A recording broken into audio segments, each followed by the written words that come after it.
오늘 본문으로 읽은 창세기 18장에는 아브라함의 인생에 있어서 아주 중요한 전환기를 맞이하는 내용이 기록이 되어 있습니다. 믿음의 조상 아브라함이 처음 하나님의 음성을 듣고 나서의 결단은 대단한 것이었습니다. 사랑하는 친척들 떠나는 것이었습니다. 고향을 떠나는 그런 엄청난 결단이었습니다. 근데 시간이 갈수록 아브라함은 흔들리기 시작합니다. 하나님께서 아브라함에게 분명히 약속한 것이 있었습니다.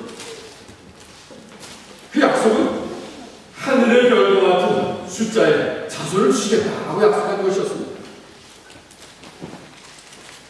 그러나 시간이 갈수록 그것이 현실적으로 가능하지 않을 것 같은 마음이 아브라함에게 된 것입니다. 그래서 흔들리기 시작했습니다. 그래서 아브라함이 스스로가 인간적인 행동을 합니다. 사라의 몸속에서 이스마엘을 낳게 된 것입니다.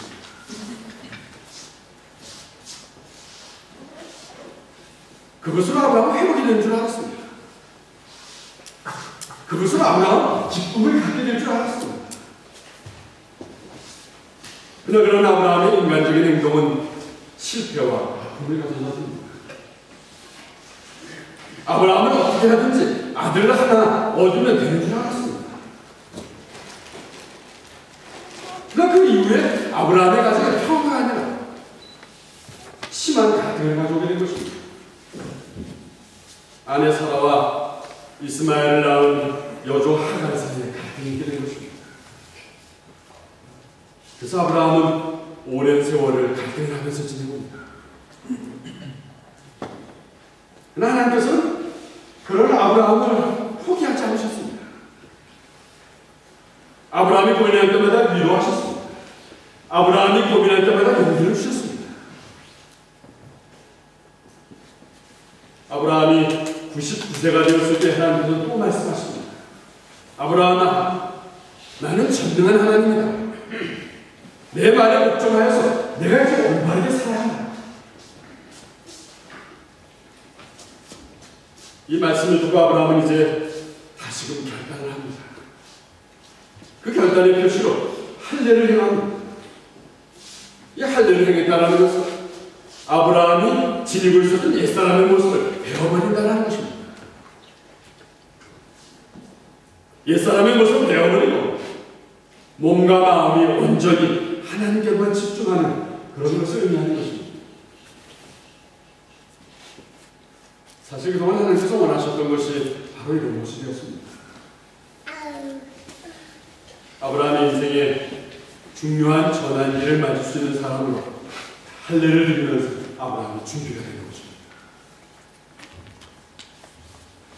이제 오늘 본문에 보면 하나님께서 아브라함을 다시 또 찾아오십니다. 아브라함은 여전히 마므레라는 동네에서 살고 있었습니다. 그 동네에 아브라함은 장막을 짓고 살았습니다. 장막 입구에 앉아서 무언가 골똘히 생각하고 있었습니다. 아마도 이런 생각이었을 것입니다. 얼마 전 하나님께서 주셨던 여러 가지 말씀들을 되새기고 있었을 것입니다. 나는 전능한 하나님이다. 내 말에 복종하라. 올바르게 살아라. 이 말씀들을 되새기면서 아브라함은 깨닫게 되었습니다. 그렇다. 하나님이 오셨다. 그동안 하나님은 나의 삶 속에 불가능한 일들을 다 가능하게 이끌어주지 않습니다.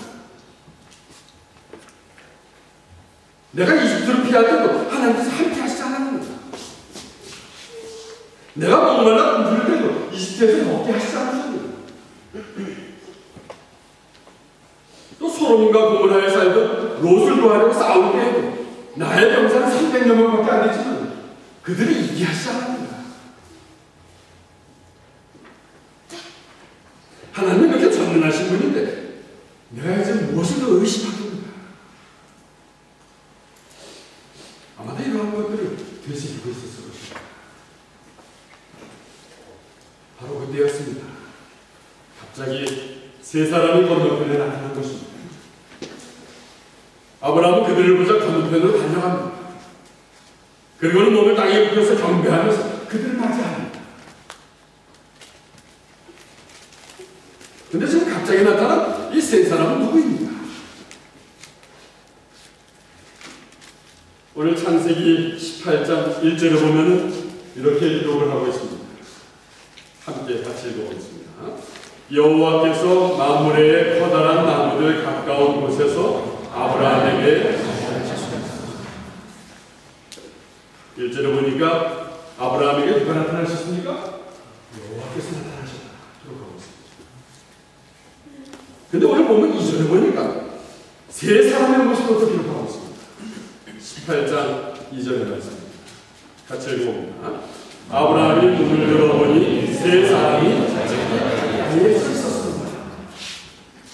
오늘 1절과 2절은 연합해 보니까 여호와께서 아브라함에게 나타나셨는데 그 여호와는 세 사람이었습니다.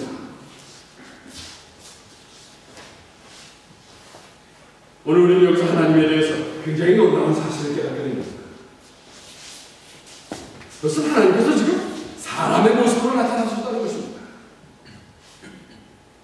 지금까지 하나님께서는 아브라함에게 말씀을 하셨습니다. 아브라함이 외롭을 때마다 음성을 들려주신 하나님이셨습니다. 아브라함이 절망할 때 용기를 주신 하나님이셨습니다.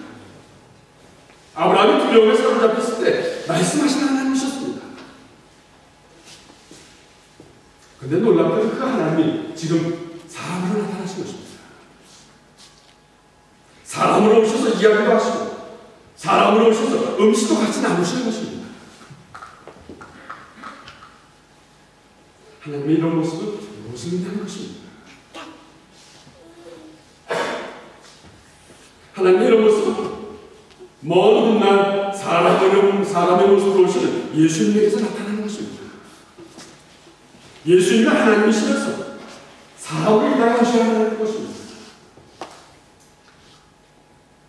그동안 하나님의 음성으로 들려주었던 그것을 듣지 못하는, 그것을 알아듣지 못하는, 그것을 이해하지 못하는 인간들이었습니다. 그런 인간들을 위해서 사람의 모습으로 세상에 오셔야만 했습니다.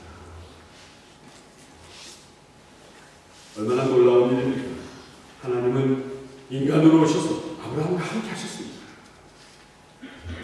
그 하나님은 지금도 우리와 함께 하시는 하나님이시라는 사실입니다. 우리에게도 보여주시는 하나님이시라는 사실입니다. 우리가 잘 아는 욥도 이렇게 고백을 합니다. 욥기서 42장 5절의 말씀입니다. 같이 읽어봅니다. 주님에 대하여 귀로 듣기만 했는데 이제 저도 주를 눈으로 보셨습니다. 이 욥의 고백을 가만히 생각해봅니다.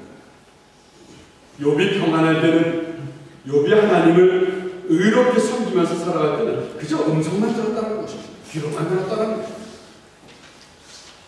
그런데 고난을 받고 나서 성숙해지면서 귀로만 들리던 하나님은 이제 눈으로 직접 보여지기 시작했다는 것입니다. 고난을 받기 전에는 하나님은 귀로만 들었는데 고난을 받고 성숙해지니까 하나님이 직접 보여지기 시작했다는 것입니다. 아브라함이 지금 사람의 모습으로 오신, 사람의 모습으로 나타나신 하나님을 본 것입니다. 아브라함이 아직 성숙하지 못할 때에는 음성으로 들었습니다. 근데 이제 아브라함은 다시 하나님 앞에 결단을 하면서 옛사람을 다 배워버리고 새 사람으로 하나님께 나타날 때 변화해야지 성숙한 아브라함에게 이제 하나님께서 눈으로 직접 보는 사람으로 나타나신 것입니다. 아브라함은 감격스러운 마음에 달려가서 그 하나님 맞이합니다. 내 주여, 저를 좋게 여기신다면 주의 종 곁을 그냥 지나가지 마십시오.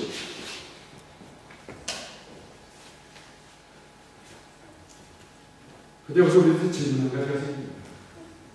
왜 아브라함이 이렇게 하나님을 기다리는 간절한 마음이 되었습니까? 사실 아브라함은 자신의 지난날의 어리석은 모습들이 참 부끄러웠을 것입니다. 변화하기 전에는 그 모습 그대로 자랑스럽게 살아갔는데 변화하고 나서 보니까 자신의 지난날의 모습이 너무나도 어리석었던 것입니다. 그러나 이제는 달라진 아브라함의 모습을, 마음을 보여드리고 싶었습니다. 그래서 하나님을 한번 만나주었으면 하고 기다리고 있었을 것입니다. 그렇게 간절히 기다리고 있던 터라 아브라함이 청혼합니다. 제가 여러분 모두의 발을 씻은 물을 가지고 오겠습니다. 그리고 발을 씻은 뒤에는 나무 아래서 좀 편하게 쉬십시오. 지금 이 상황을 가만히 생각해 보시면 합니다. 아브라함의 이런 모습은 지난 세월 동안은 볼 수 없었던 모습입니다. 우리가 성경을 보면서 아브라함의 옛 모습 중에 이런 모습을 찾아볼 수가 없었습니다. 아브라함이 변했던 것입니다. 자신의 옛 모습을, 옛사람의 모습을 다 이제 벗어버린 것입니다. 자신 속에 남아있던 인간적인 모습을 다 내려놓았다는 것입니다. 그리고 이제는 하나님을 사랑하는 간절한 마음으로 변화된다는 것입니다. 만일 아브라함의 마음이 변하지 않았다면 어떻겠습니까?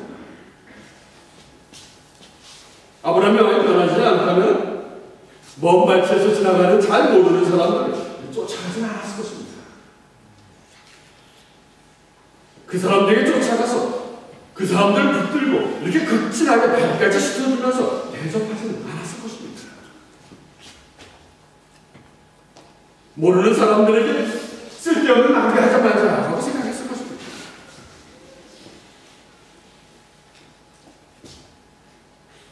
우리의 모습을 한번 생각해 봅니다. 때때로 우리들도 하나님을 사랑하는 여러 가지 행동들을 합니다. 그것이 오늘 아브라함의 모습과 같은 모습이라 합니다. 그때 주변 사람들은 뭐라고 합니까? 그것이 쓸데없는 지난 소리를 하는 사람도 있게 되는 것입니다. 왜 쓸데없는 낭비를 합니까? 우리에게 한 소리를 하는 사람도 있는 것입니다. 그러나 우리는 어떻습니까? 순수하게 하나님을 사랑하는 마음에 그 행동을 했습니다. 그래서 순수하게 그 행동을 합니다. 내 시간을 하나님께 드립니다. 내 재주를 하나님께 드립니다. 내가 가지고 있는 건 하나님께 순수한 마음을 드립니다.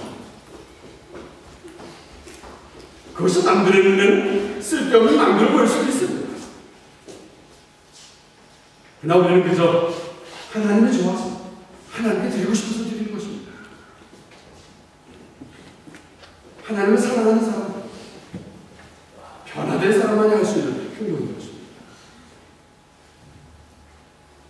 오늘 본문에 보니까 아브라함의 모습이 그랬습니다. 6절에 보면은 아브라함은 정신을 차리지 못할 정도로 흥분했습니다. 너무도 기뻤습니다. 그래서 아내 사라에게 빨리 빵을 만들라고 명령합니다. 또 오늘 7절에 보니까 종을 시켜놨습니다. 얼마나 귀한 손님이라고 생각되었든지 자신이 직접 기름지고 좋은 송아지를 골랍니다. 그리고는 음식을 만들어라. 아브라함은 하나님을 만난 감격이 정성스럽게 요리를 해서 하나님을 모시고 하나님과 함께 식사를 하는 것입니다. 여러분들은 오늘 아브라함의 이 상황을 보시면서 무엇을 생각하게 되십니까? 저는 이런 생각을 해봤습니다. 참된 신앙생활이라는 것은 하나님과 함께 더불어 먹는 것이다. 예수님께서 말씀하셨습니다. 누구든지 내 음성을 듣고 문을 열면 내가 그에게로 들어가서 그와 함께 먹고 그는 나와 함께 먹으리라. 하나님과 함께 더불어 먹는 것입니다. 그렇습니다. 이것이 바로 하나님의 공동체의 모습이 하는 것입니다. 하나님의 공동체는 지금 아브라함이 체험한 하나님과 함께하는 감동과 감격이 있어야 하는 것입니다. 그리고 그 기쁨에 함께 나누는 나눔이 있어야 하는 것입니다. 초대교회가 그랬습니다. 당시 초대교회 교인들은 예수님께서 십자가에 죽으셨다가 부활하신 것을 확신했습니다. 그 부활하신 예수님께서 자신과 함께 성령을 함께 하신다는 것이 분명히 믿게 되었습니다. 확신하게 되었습니다. 그래서 이들은 날마다 마음을 같이 하여서 모이기를 했었습니다. 모여서 서로 말씀을 합니다. 모여서 서로 방문을 합니다. 새로운 교제와 새로운 관계를 경험하기 시작합니다. 이전에는 맛보지 못했던 놀라운 것들이었습니다. 그러면서 자연스럽게 주변의 사람들을 변화시켜가는 것입니다. 이런 모습이 바로 초대교회 공동체의 모습인 것입니다. 그리고 이런 모습이 바로 오늘날 우리들의 모습이라는 것입니다. 여러분들의 모습이라는 것입니다. 우리 교회도 각 구역으로 나눠져 있습니다. 각 구역으로 나눠져서 말씀과 기도로 나누고 사랑으로 나누는 모습이 있는 것입니다. 이런 모습이 바로 오늘날 우리의 모습이라는 것입니다.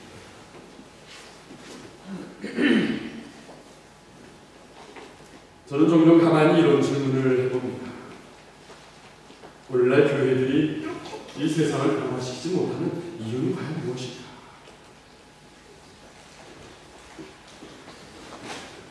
그러면서 스스로 대답을 합니다. 이 교회 공동체가 성도라는 우리들이 서로가 사랑을 나누는 이 진정한 모습이 없기 때문은 아닌가? 오히려 교회가 세상을 닮아가고 있기 때문은 아닌가? 내 것을 다른 이들에게 나누기를 싫어하기 때문은 아닌 것입니다. 모두가 다 내 것이다. 모두가 다 내 것에다가 무언가 더 보태주기만을 기대하고 있기 때문에 아닌가 생각합니다. 또 관계를 갖다 보면 불편한 일들이 많아집니다. 그래서 나한테 잘하는 사람들과만 나누려고 하는 마음 때문에 아닌가 생각합니다. 나에게 별로 도움이 되지 않은 사람들은 멀리하는 것입니다. 세상 사람들의 모습이나 교회 공동체의 성도들의 모습이나 별다를 것이 없는 것입니다. 이런 모습으로는 세상을 변화시킬 수 없다고 생각이 듭니다. 예배를 드리러 오면서도 하나님을 만나는 감격이 없습니다. 일에 지쳐 있습니다. 학업에 지쳐 있습니다. 사람에 지쳐서 마음에 여유가 없는 것입니다. 왜 그렇습니까? 그 마음에 하나님을 느끼지 못하기 때문인 것입니다. 하나님께서 나와 함께 한다는 사실을 잊어버리고 있기 때문인 것입니다. 우리는 하나님의 일이라고 해서 어떻게 해서든지 열심히 합니다. 열심히 하긴 하지만 그날은 피곤합니다. 늘 시간이 없습니다.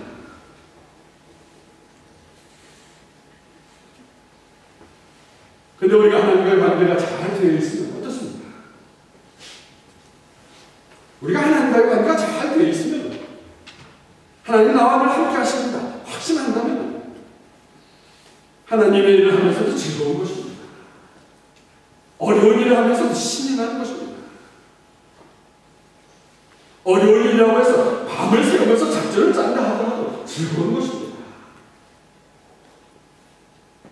누가 신망을 주고 누가 반의를 하더라도 포기하지 않을 것입니다. 오히려 그 사람의 마음을 바꾸어서라도 그 일을 잘 감당할 것입니다. 왜 그렇습니까? 왜냐하면 무엇보다도 하나님만을 사랑하기 때문인 것입니다. 하나님께서 주신 사명이라는 것을 알기 때문인 것입니다. 오늘 본문의 아브라함은 정성스럽게 음식을 준비합니다. 그래서 나무그늘에 앉아서 그 음식으로 식사를 나누고 있습니다. 그러니까 아브라함이 지금 하나님과 교제를 나누고 있는 것입니다. 그 교제를 나누고 있는 중에 하나님께서는 아브라함을 찾아오신 목적을 설명하십니다. 오늘 본문의 10절의 말씀입니다. 같이 읽어봅니다. 그때 주께서 말씀하셨습니다. 내년 이맘때에 내가 반드시 너를 다시 찾아올 것이다. 그때에는 내 안에 사라의 아들이 생길 것이다. 하나님께서 갑자기 아브라함을 찾아오신 이유를 말씀하시고 계십니다. 사라에게 아들이 있을 것이다. 그것도 내년 이맘때 날짜를 지정을 하시면서 아들이 있을 것이다 알려주십니다. 하나님과 교제를 나누니까 하나님의 마음을 알게 되었습니다. 하나님의 뜻을 알게 되었습니다. 하나님의 아브라함에 하시고자 하신 계획을 분명하고 구체적으로 듣게 되는 것입니다. 그런데 하나님이 말씀하시는 이 말씀을 가만히 생각해 보시기 바랍니다. 하나님께서는 지금 아브라함의 뭐 특별한 것을 말씀하신 것이 아니었습니다. 24년 전에 말씀하신 것, 24년이 지난 지금이나 하나님의 말씀은 조금도 변함이 없습니다. 똑같은 말씀을 하시고 계십니다. 아브라함아, 너에게 아들이 생길 것이다. 사라에게 아들이 생길 것이다.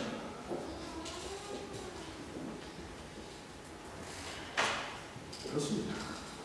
하나님께서 오늘 여러분들에게 말씀하신 그 말씀이 그런 것입니다. 우리가 하나님의 말씀을 묵상합니다. 우리가 하나님과 교제를 합니다. 우리가 하나님과 기도를 합니다. 그럴 때마다 듣게 되는 것이 바로 이런 것입니다. 나는 너를 사랑한다. 너는 나를 잊을지라도 나는 너를 잊지 않고 있다.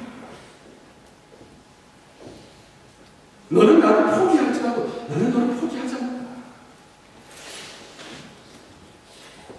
나는 너를 끝까지 사랑할 것이다. 내가 내 인생을 끝까지 책임질 것이다. 뭐 특별한 말씀이 아닙니다. 처음부터 끝까지 우리에게 들려주신 그 말씀 우리에게 또 다시 들려주십니다.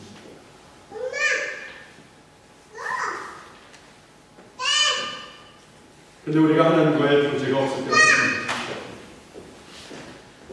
하나님과의 교제가 없다면 하나님의 이런 음성을 들을 수가 없을 것입니다. 그래서 의심할 것입니다. 불안할 것입니다. 그래서 결과적으로 우리의 삶이 고통스러운 것입니다. 그러나 아브라함이 하나님과 교제할 때 하신 말씀입니다. 아브라함아, 사라에게 아들이 있을 것이다. 그 아들을 통해서 너는 열국이 안 되는 것이다. 너에게는 그 일이 불가능해 보일지 몰라도 그 약속을 내가 이룰 것이다. 내년 이맘쯤 되면 그 일이 이루어질 것이다. 얼마나 힘이 되는 말씀입니다. 하나님과 교제할 때 우리들이 듣게 되는 하나님의 분명한 말씀인 것입니다. 근데 오늘 본문에 보니까 이 약속의 말씀이 들렸을 때에 아브라함에게는 분명히 그 말씀이 들려졌는데 사라에게는 걸림돌이 된 것으로 발견합니다. 이 말씀을 듣고는 사라가 속으로 웃었습니다. 도대체 우리가 몇 살인데 아이를 낳을 수 있다고 하신 겁니다. 사라는 하나님을 믿는다고 지금까지 따라왔습니다. 하나님을 믿는다고 했지만 지금 이 순간 하나님의 능력을 아직도 믿지 못하는 모습으로 드러나고 있는 것입니다. 저는 이 사라의 모습이 바로 우리들의 모습은 아닌가 생각합니다. 우리들은 하나님 분명히 믿습니다. 하나님 분명히 믿어서 이 자리에 나온 것입니다. 근데 많은 사람들이 하나님의 능력을 믿지 못하는 것입니다. 하나님의 능력을 믿으려고 하지만 믿어지지가 않는다는 것입니다. 왜 하나님의 능력이 믿어지지가 않습니까? 왜냐하면 자기 능력의 한계를 넘어서서는 우리는 생각할 수 없기 때문입니다. 우리가 도저히 해결할 수 없는 문제, 우리가 도저히 넘어갈 수 없는 산, 그런 산이 나타날 때 우리의 한계가 되는 것입니다. 그 한계의 능력을 넘어서지 못할 때 그때 우리는 하나님의 능력이 믿어지지 않는 것입니다. 내 능력밖에 생각할 수 없기 때문에 하나님의 능력이 믿어지지 않는 것입니다. 내 능력의 한계를 조금만 넘어서면 의심하기 시작할 것입니다. 정말 그럴 수가 있습니다. 그 그것이 과학적이지가 않지 않습니까? 그 말이 안 되지 않습니까?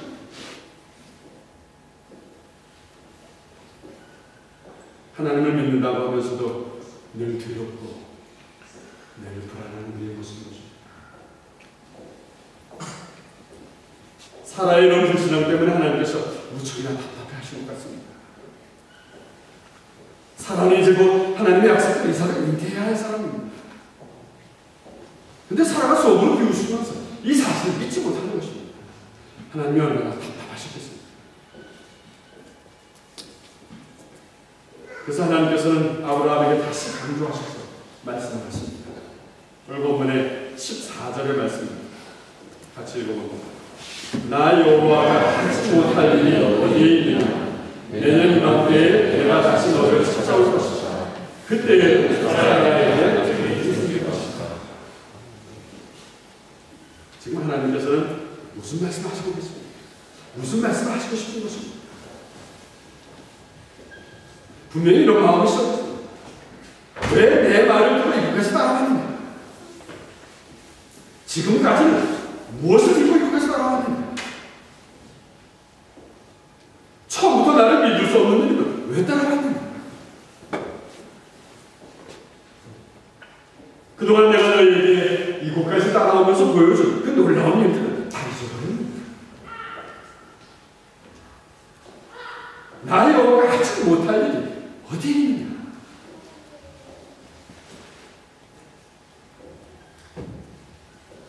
우리의 눈으로 바라봐서 불가능한 것이었습니다.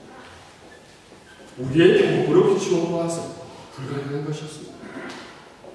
우리의 논리를 우리의 생각으로 판단해서 불가능한 것이었습니다. 그러나 여호와 하나님께 불가능한 것이 있겠느냐 질문하십니다.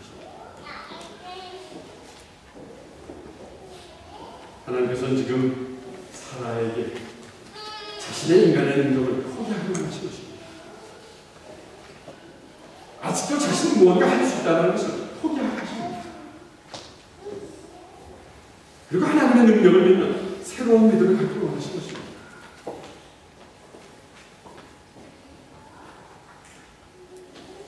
이제 목적을 다 이루시고 떠나시는 하나님께서 마지막으로 사라에게 주신 도전이 오늘 15절에 기록되어 있습니다. 15절입니다. 같이 읽어봅니다. 사라는 두려워져서 거짓말했습니다. 저는 웃지 않았습니다. 그러자 주께서 말씀하셨습니다. 아니다, 너는 무서워.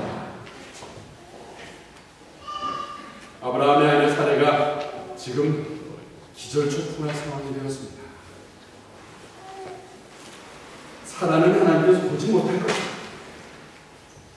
내가 숨어서 그 이야기를 들었으니까 하나님은 나를 지금 보지 못할 것이다. 그러면서 웃었던 것입니다. 그런데 지금 하나님께서 사라가 웃으면서 다 하셨습니다.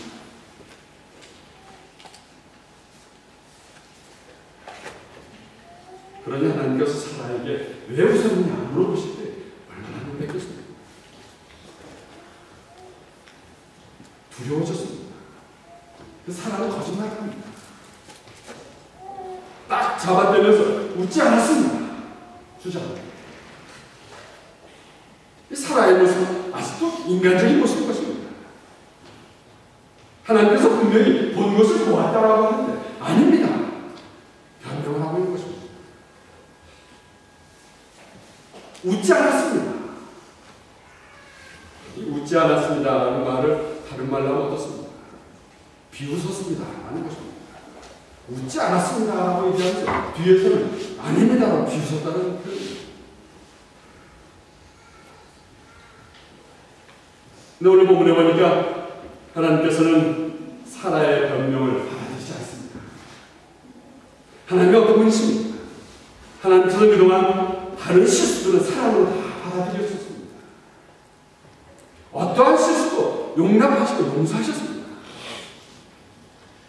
근데 오늘 보니까 아주 중요한 영적인 문제에 있어서는 양보하지 않으십니다. 하나님의 약속을 믿지 못하는 사람을 영적으로 지금 다 주고 계신 것입니다. 아니다. 사라야, 내가 무섭다. 사라 너에게는 내가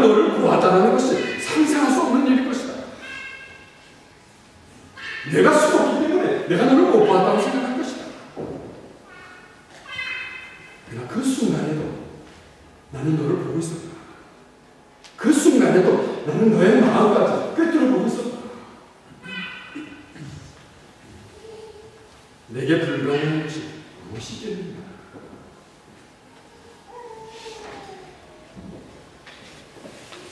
그건 내가 너에게 약속한 대로 너는 아들을 갖게 될 것이다. 지금 사라에게 아주 간단한, 아주 구체적으로 불가능한 일이 없을 하나님을 증명하십니다. 웬만하면 그래 알았다라고 용서하시고 사랑하십니다. 영적으로 나누시고 계십니다. 불가능한 일이 내게는 없다라는 것을 증명해 보이시다는 거죠. 그렇습니다. 우리의 모습을 되돌아봅니다.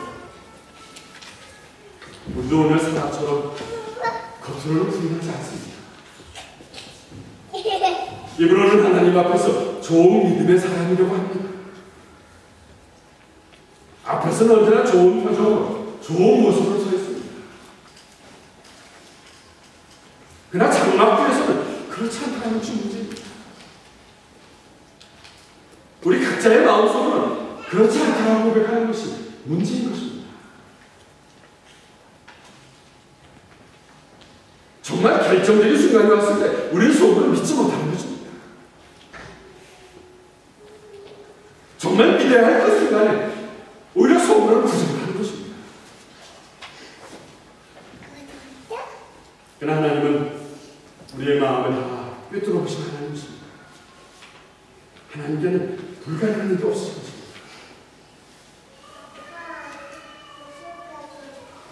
사랑하는 여러분, 오늘 하나님께서 주신 메시지는 무엇입니까? 하나님은 능력의 하나님이라는 사실입니다. 하나님은 못하실 것이 없으시고 능력의 하나님이라는 사실입니다. 우리들을 하나님의 일에 세우시기 위해서는 어떻게 해서든지 감당할 수 있도록 능력을 주신 하나님이라는 사실입니다. 오늘 우리 모두에게 하나님의 능력을 믿는 믿음을 요구하시는 것입니다. 여러분들의 눈에 보이는 것만 믿는 믿음은 믿음이 아닙니다. 여러분들의 경험되어지는 것만 믿는 믿음도 믿음이 아닐 것입니다. 여러분들의 지금 할 수 있는 것들, 그것을 믿는 믿음도 믿음이 아닌 것입니다. 더구나 하나님께서 말씀하신 것도 믿을 수 없으리라 하면서 사라처럼 속으로 웃는 것, 잘 믿고 있다는 것입니다. 이런 믿음은 하나님의 능력을 바꿀 수 없는 것입니다.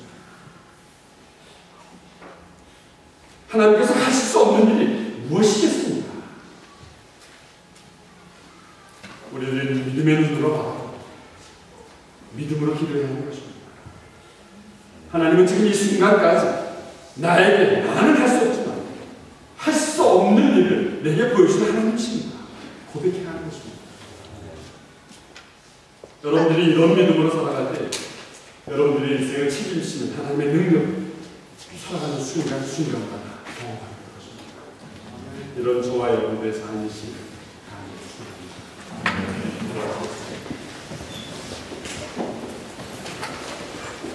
사랑의 주님, 우리의 모습이 오늘 본문에 등장하는 사라와 같은 모습이었음을 고백하게 됩니다. 겉으로는 무엇인지 다 믿을 수 있을 것 같았습니다. 근데 정말 중요한 순간에는 우리 속으로도 그럴 리가 없습니다. 웃고 있었던 모습을 고백하게 됩니다. 주님, 우리의 모든 것을 꿰뚫어 보시는 주님 앞에 무릎을 꿇고 겸손하게 믿음으로 나아갈 수 있도록 성령으로 우리를 도와주시옵소서. 하나님께서는 못하신 전혀 없습니다. 믿음의 눈으로 바라보게 하시고 믿음의 눈으로 하나님을 바라보고 기도하면서 하나님의 능력을 체험하면서 나갈 수 있도록 우리를 도와주시옵소서. 이제 우리에게 경험되어진 것이 하나님의 능력이 전부 다가 아님을 고백하면서 하나님의 능력을 체험하는 사람이 되도록 성령으로 도와주시옵소서. 예수님의 이름으로 기도드렸습니다.